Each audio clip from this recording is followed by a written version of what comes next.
Hello, good morning, good afternoon. Shabbat Shalom, Happy New Year, first Shabbos of the year. Pretty exciting, first year, even though we're kind of in Sesame Teshuva, and we use this week to kind of look ahead, look at what, Sunday, this week, 7 days of Sesame Teshuva, so Sundays, Mechaper on the other Sundays, and this Monday is all the other Mondays of the year. And the Shabbos, even though it's first Shabbos of the year, we kind of look back. We want to kind of look and see what we did all these Shabbosim, the past 50 Shabbosim, 52 Shabbosim. We sleep too much, we didn't sleep enough. We drank too much, we didn't drink enough. We learned Torah, we didn't.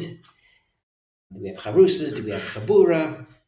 And we kind of get up on time, hopefully go to shul on time, that kind of stuff, as we're kind of using the next week to kind of really springboard into the year and show Hashem that we're really serious and that last year we're going to be much better this year.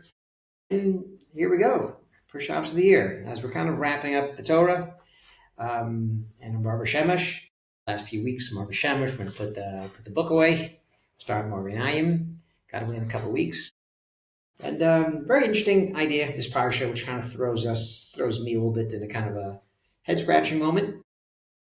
So, as we kind of heard over the past year, a lot of the Torah, Meor Vashemesh and Chassidus in general, is a lot of reliance. My hands are dirty, I just went biking and my tire has some issues with oil. A lot of issues, a lot of reliance on the rabbi, the rebbe.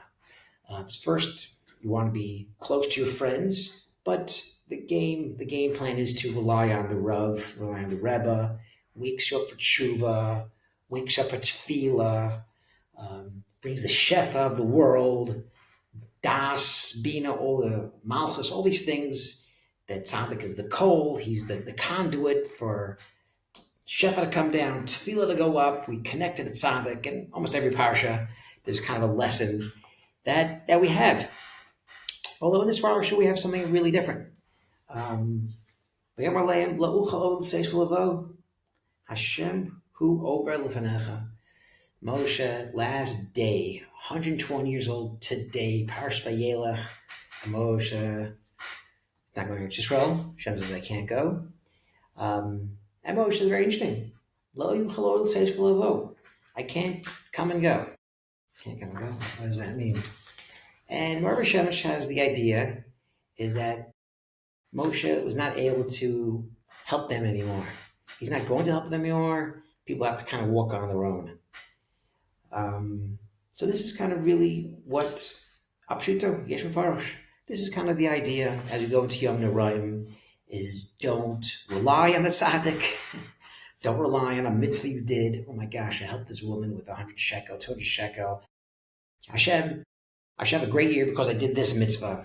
Or the rabbi's going to daven with me. Even though other weeks, Meor Vashemesh says that we can really rely on the rabbi for things.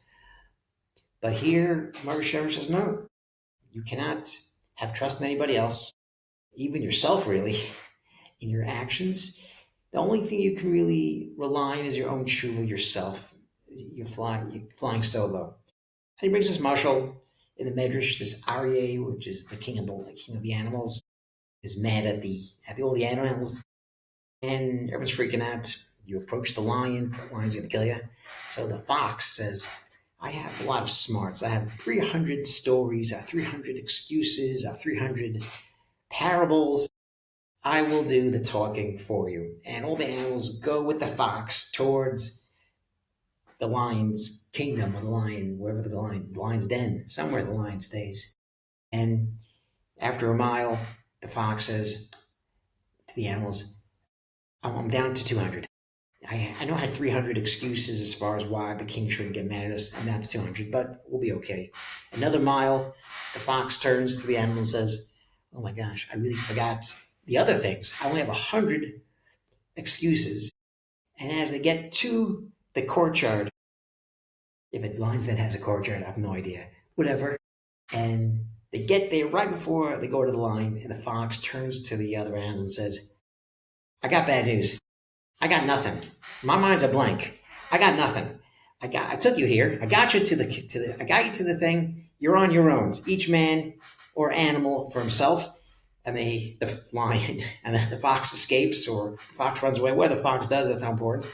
Um, and each animal has to fend for themselves. And this is Meor Vashemesh has this exact idea. For 40 years, the people davened to Hashem, but they always had Moshe almost in the back pocket. Even though the people did Teshuva at the Egel, Moshe saved them. And even though the people died by Korach, Moshe davened. Even though the people cried in Mitzrayim, Moshe did this. Moshe. Moshe is the point where this is it. I go away. Hey, Meor Vashemesh says even at 120, that last day Moshe was mostly in Shemayim, a different planet. But either way, Moshe is giving them this idea that you're on your own. And that's the idea. And I was kind of thinking, on one hand, we have relying on tzaddik and people. On the other hand, we don't. And perhaps we can kind of get this together, is that to awaken you, to get you aroused for Torah and tefillah and tshuva.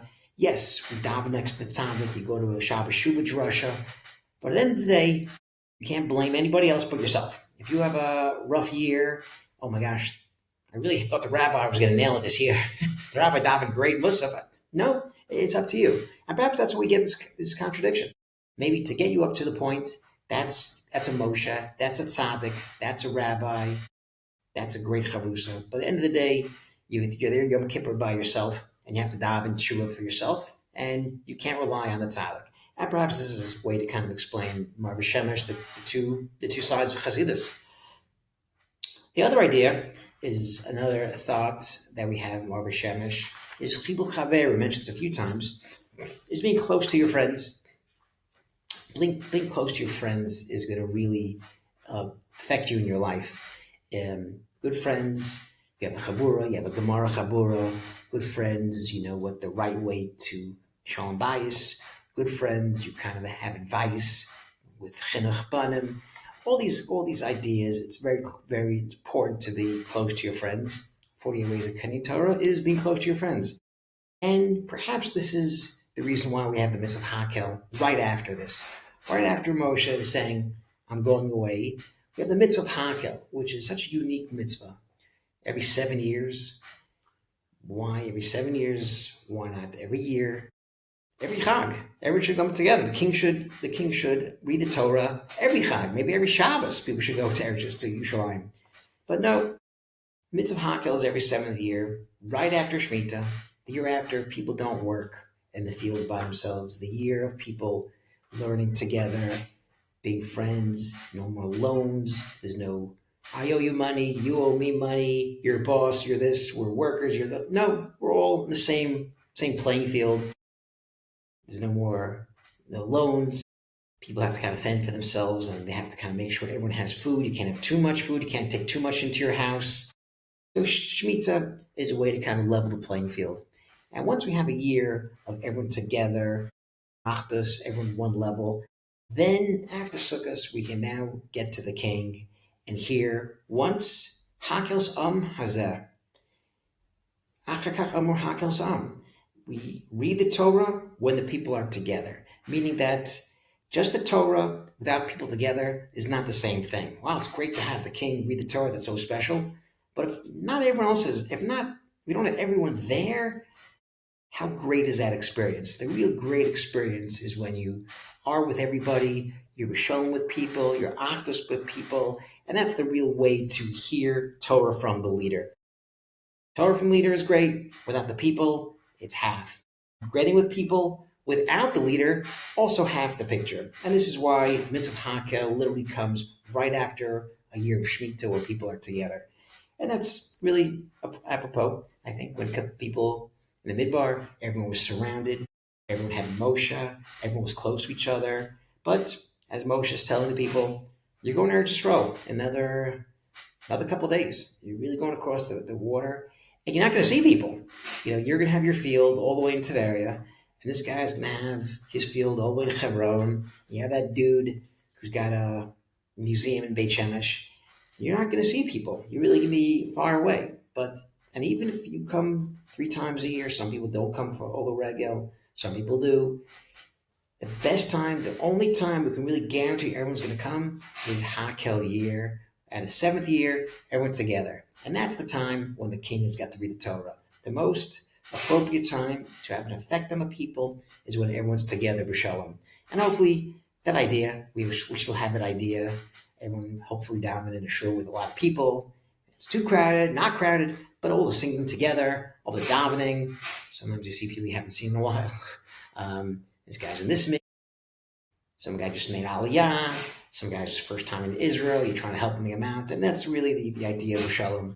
And if you with the Shalom and you're helping other people and you daven together, and Hashem is going to give us Baruch Hashem a great year. And that's what we kind of are looking for. And with that, have a Shabbat Shalom. Have a really special first Shabbos of the year. And see you later. Shabbat Shalom.